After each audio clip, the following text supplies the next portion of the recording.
తెలుగు రాష్ట్రాల్లో భూకంపానికి సంబంధించి ఎన్జీఆర్ఐ శాస్త్రవేత్త శేఖర్తో మా ప్రతినిధి శ్రీపతి శ్రీనివాస్ ముఖాముఖి ప్రత్యక్ష ప్రసారం ద్వారా చూద్దాం. రాష్ట్రంలోని పలు ప్రాంతాల్లో భూమి కంపించింది. ముఖ్యంగా ఉమ్మడి కరీంనగర్, ఉమ్మడి వరంగల్, ఉమ్మడి ఖమ్మం, రాష్ట్ర రాజధాని హైదరాబాద్లో కూడా భూమి కంపించింది. ఇంతకీ భూమి ఏ మేరకు కంపించింది, ఇందుకు గల కారణాలేంటి, దానికి సంబంధించినటువంటి మరిన్ని వివరాలు మనతో పాటు ఎన్జీఆర్ఐ సైంటిస్ట్ శేఖర్ సార్ ఉన్నారు. సార్, ఈరోజు వచ్చినటువంటి భూకంపానికి గల కారణాలు ఏంటి అని మీరు భావిస్తున్నారు? అంటే ఈరోజు వచ్చిన ఎర్త్క్వేక్ అయినా కూడా ఇంతకుముందు కూడా ఈ రీజియన్ నుంచి మనకు ఎర్త్క్వేక్స్ వచ్చినాయి. సో ఇది వచ్చేసి గోదావరి ఫాల్ట్ జోన్ అనమాట. అంటే గోదావరి గ్రాబిన్, జియోలాజికల్గా దీన్ని గోదావరి గ్రాబిన్ అంటాం. సో ఈ ఏరియా వచ్చేసి జియోలాజికల్గా ఫాల్ట్స్ ఐడెంటిఫైడ్ అనమాట. సో ఇది ఇంతకుముందు ఇక్కడ ఇదే రీజియన్లో మ్యాగ్నిట్యూడ్ 5.7 కూడా వచ్చింది 1969 భద్రాచలం. దాని తర్వాత మెడ్చల్ కూడా వచ్చింది 1983. సో ఇప్పుడు వచ్చేసి ఈరోజు మన పొద్దున వచ్చిన earthquake near Medaram, so Mulugu జిల్లా. సో మార్నింగ్ వచ్చేసి అరౌండ్ 727 రిక్టర్ స్కేల్ మీద రికార్డ్ అయిన మ్యాగ్నిట్యూడ్ వచ్చేసి 5. సో ఇది భూమి నుండి ఒక 10 కిలోమీటర్ల డెప్త్లో వచ్చింది. సో అదే ఎర్త్క్వేక్ వేవ్స్ మామూలుగా ఈ 5 మ్యాగ్నిట్యూడ్ అంటే 200-300 కిలోమీటర్స్లో ఉన్న ప్రజలు ఎవరైనా కూడా ఫీల్ అవుతుండొచ్చు. సో అదే ఇక్కడ మన హైదరాబాద్ చుట్టుపక్కల ప్రాంతాలు కావచ్చు, వాళ్ళు ఫీల్ అయి ఉండొచ్చు. కాకపోతే ఎర్త్క్వేక్ మాత్రం వచ్చేది ములుగు నుంచి. ఓకే, మీరు చెప్పిన ప్రకారం ఎర్త్క్వేక్ వచ్చింది, భూకంపం వచ్చింది కేవలం ములుగు మాత్రమే. దాని ప్రకంపనలు కావచ్చు, దాని తరంగాలు కావచ్చు, ఇక్కడ ఉన్నటువంటి ఉమ్మడి కరీంనగర్ కావచ్చు, ఉమ్మడి వరంగల్ కావచ్చు, ఉమ్మడి ఖమ్మం కావచ్చు, హైదరాబాద్ ప్రాంతంలో వచ్చాయి అంటున్నారు. ఇంతకీ ఈ భూమి మధ్యలో ఉన్నటువంటి తరంగాలు ఇవి అసలు ఎందుకు ప్రకంపిస్తాయి అసలు? అంటే మామూలుగా ఇండియన్ ప్లేట్ అనేది, సో ఇది మనకి సర్దుబాటులో భాగంగా ఇండియన్ ప్లేట్ వచ్చేసి హిమాలయాస్ కిందకి ప్రతి ఇయర్ 5 mm జరుగుతూ పోతుంది. ఈ జరుగుతూ పోతున్న క్రమంలో సో ఎక్కడైతే వీక్ జోన్స్ ఉన్నాయో అవన్నీ మనకి ఎర్త్క్వేక్స్ రావడానికి ఛాన్స్ ఉంది. సో అలాంటివి కొన్ని జోన్స్ ఉన్నాయి. మన నర్మదా తపతి కావచ్చు, గోదావరి గ్రాబిన్ కావచ్చు, ఇవన్నీ ఏరియాస్ కూడా ఉన్నాయి. ఇవన్నీ కాకుండా కూడా మనకి ఎర్త్క్వేక్ రాకుండా ఉన్న జోన్ అయితే భూమి మీద ఎక్కడ లేదు. ఎక్కడో దగ్గర మేమైతే రోజు కొన్ని వందల ఎర్త్క్వేక్స్ చూస్తున్నాం. సో ఇవి చిన్న మ్యాగ్నిట్యూడ్ అయితే జనాలకి ఎక్కువ మందికి తెలియదు. కాకపోతే ఇది 5 మ్యాగ్నిట్యూడ్ కాబట్టి ఎక్కువ మంది ఫీల్ అయ్యారు. మామూలుగా 1-2 మ్యాగ్నిట్యూడ్ దగ్గరలో ఉన్న వాళ్ళు తప్ప మిగతా వాళ్ళకి ఎవరికి తెలియదు, వచ్చిపోయింది కూడా తెలియదు. కాకపోతే ఇన్స్ట్రుమెంట్స్ రికార్డ్ అవుతాయి. సో ఇది 5 మ్యాగ్నిట్యూడ్ కాబట్టి దీని తరంగాలు మామూలుగా 300-400 కిలోమీటర్ల వరకు కూడా ట్రావెల్ అవుతాయి. కాకపోతే ఇది ఎక్కడైతే సాఫ్ట్ సాయిల్స్, సాఫ్ట్ సెడిమెంట్స్ ఉంటాయో, నెక్స్ట్ లేక్ ఫీల్డ్, రివర్స్ ఉంటాయో, అవన్నీ ఏరియాస్లో ఎక్కువ ఫీల్ అవుతుండొచ్చు, వేరే ప్రాంతంలో తక్కువ ఫీల్ అవుతుంది. కాకపోతే ఈ వేవ్స్ అనేవి చుట్టూ ట్రావెల్ అవుతుంటాయి. ఇది ఒక డైరెక్షన్ అనేం కాదు. సో మనకి ఇంతకుముందు ఎర్త్క్వేక్ కూడా ఇటువైపు మన భద్రాచలం దగ్గరలో వచ్చింది. సో అది పెద్ద మ్యాగ్నిట్యూడ్, దాంతో పోలిస్తే ఇది చిన్నదే. ఓకే, మీరు చెప్పిన ప్రకారం భూమిలో సర్దుబాట్ల వల్ల ఈ ప్రకంపనలు వస్తాయి అంటున్నారు. ముఖ్యంగా ఈ గోదావరి పరిసర ప్రాంతాల్లోనే ఎక్కువగా వస్తాయి. ఎందుకు ఆ పరిసర ప్రాంతాల్లోనే ఎక్కువ వచ్చే అవకాశాలు ఉంటాయి సార్? ఎందుకు అంటే మళ్ళీ అదే సేమ్ ఫాల్ట్స్ అనమాట, జియోలాజికల్గా ఫాల్ట్స్. అంటే అక్కడ కొన్ని రాక్స్ ఉంటాయి, అవి మూవ్ అవుతుంటాయి. సో అవి కొన్ని ఏరియాల్లో ఉంటాయి, అన్ని ఏరియాల్లో ఉంటాయి. కాకపోతే ఎక్కడైతే యాక్టివ్ ఉంటాయో వాటిని ఐడెంటిఫై చేసి వాటిని ఇక్కడ ఇంత మ్యాగ్నిట్యూడ్ వస్తే ఇంత మన వైబ్రేషన్ ఉండొచ్చు అనేది ఐడెంటిఫై చేశారు. సో ఈ పర్టికులర్ మ్యాగ్నిట్యూడ్ అన్నప్పుడు 5 మ్యాగ్నిట్యూడ్ ఇక్కడ మనం 6 వరకు ఎక్స్పెక్ట్ చేయొచ్చు. ఇది జోన్ 3. జోన్ 2 మిగతా భాగం తెలంగాణలో మిగతా భాగం జోన్ 2లో ఉంది మ్యాక్సిమం. సో జోన్ 2 అంటే అది వచ్చేసి మన 5 మ్యాగ్నిట్యూడ్ వరకు ఎక్స్పెక్ట్ చేయొచ్చు. సో ఇది ఈరోజు వచ్చిన ఎర్త్క్వేక్ అనమాట. సో ఇది ప్రైమరీ వేవ్స్ P వేవ్స్, ఇది సెకండరీ వేవ్స్ S వేవ్స్, దీని తర్వాత వచ్చేయండి సర్ఫేస్ వేవ్స్. ఇవి ఎక్కువ డిస్ట్రక్షన్ అనమాట. వీటితో కంపేర్ చేస్తే PSతో పోలిస్తే ఇవి ఎక్కువ డిస్ట్రక్ట్ చేస్తాయి. సో ఇవన్నీ మనం జనాలు ఎక్కువ మంది ఫీల్ అయిందంతా ఈ ఎర్త్క్వేక్ వేవ్స్ అయి ఉండాలి. ఓకే సార్, ఈ భూ ప్రకంపనలు అనేటివి అంటే సాధారణంగా ఏ సమయంలో, అంటే దీనికి ఒక సమయం అంటూ ఉంటుందా, కాలం అంటూ ఉంటుందా, ఎట్లా వస్తుంటాయి ఇవి? అంటే ముఖ్యంగా ఇప్పుడు వచ్చినటువంటి ప్రకంపనలు చూసుకుంటే ఈ ఉమ్మడి ఖమ్మం కావచ్చు, ఉమ్మడి కరీంనగర్ కావచ్చు, ఈ ఉమ్మడి వరంగల్ కావచ్చు, ఈ ప్రాంతాల్లో బొగ్గు గనులు కూడా ఎక్కువగా ఉంటాయి. అక్కడ బొగ్గును భూమి లోపల నుంచి తవ్వి తీసే అవకాశాలు కూడా ఎక్కువ ఉంటాయి. తిరిగి భూగర్భ గనుల్లో మట్టిని ఇసుకను పూడ్చుతుంటారు. అలాంటి ప్రాంతాల్లో కూడా భూప్రకంపనలు వచ్చే అవకాశాలు ఉంటాయా?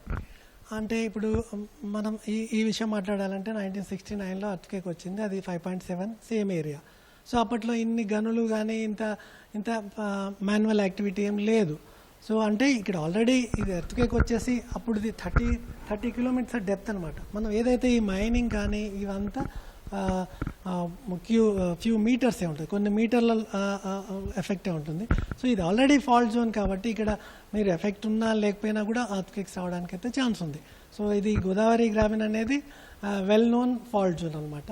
నెక్స్ట్ మనకి ఇంకా తెలుగు రాష్ట్రాల్లో పోతే ఒంగోలు ఏరియా కూడా ఈ జోన్ 3లో 6 మ్యాగ్నిట్యూడ్ ఎక్స్పెక్ట్ చేయొచ్చు. సార్, ఇప్పుడున్న అత్యాధునిక సాంకేతిక పరిజ్ఞానం అందుబాటులోకి వచ్చిన తర్వాత వర్షాలు ఎప్పుడు వస్తున్నాయో గుర్తిస్తున్నారు.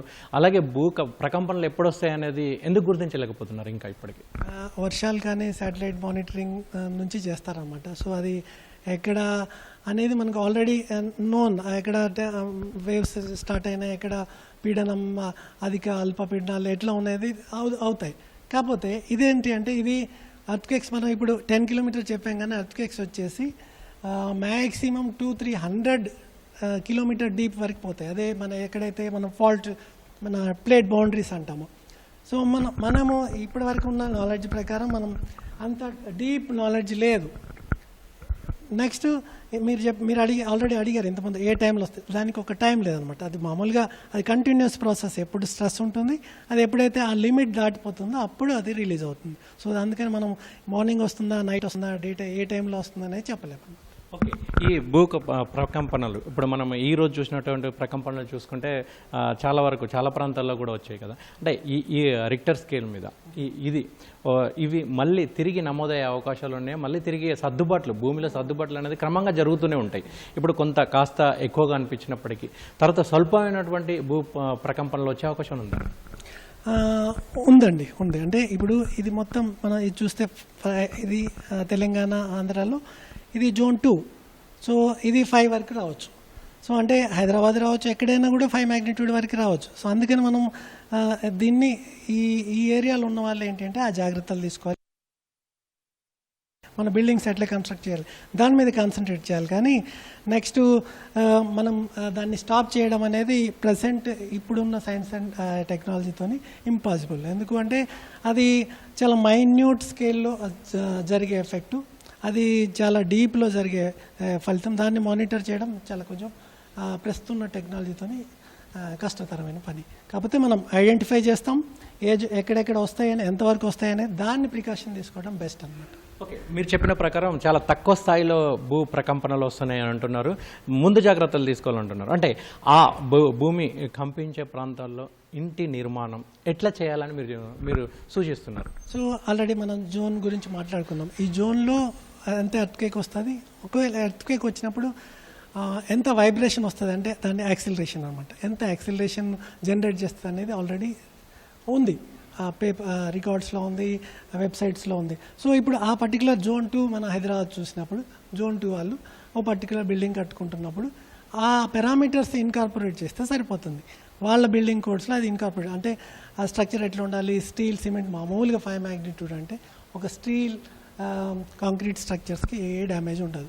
సో దానికన్నా ఎక్కువ ఉన్నప్పుడు బిల్డింగ్ హైట్ పెరుగుతున్నప్పుడు వాళ్ళు ఎలాంటి ప్రికాషన్ తీసుకోవాలనేది ఆల్రెడీ ఉన్న పారామీటర్స్ని మనం జాగ్రత్తగా అందులో ఇన్కార్పొరేట్ చేస్తే సరిపోతుంది.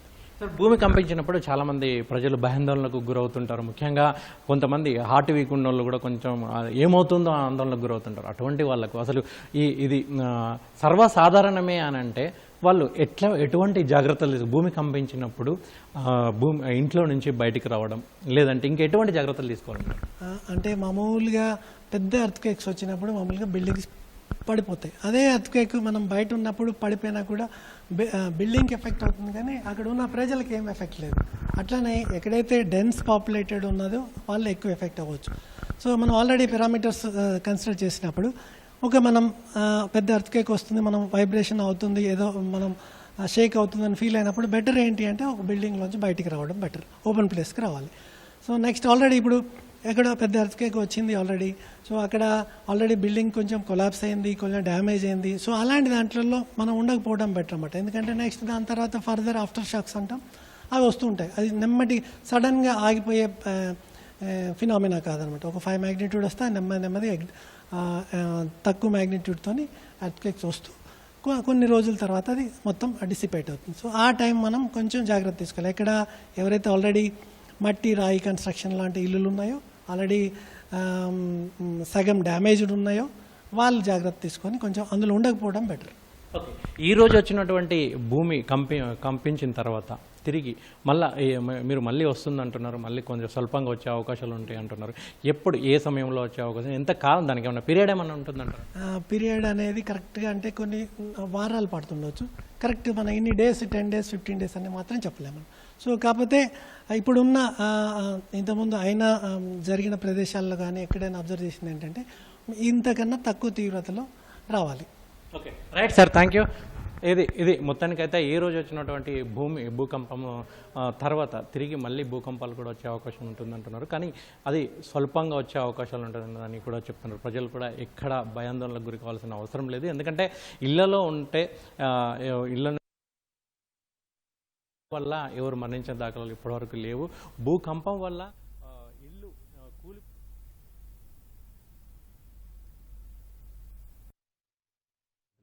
ఓటు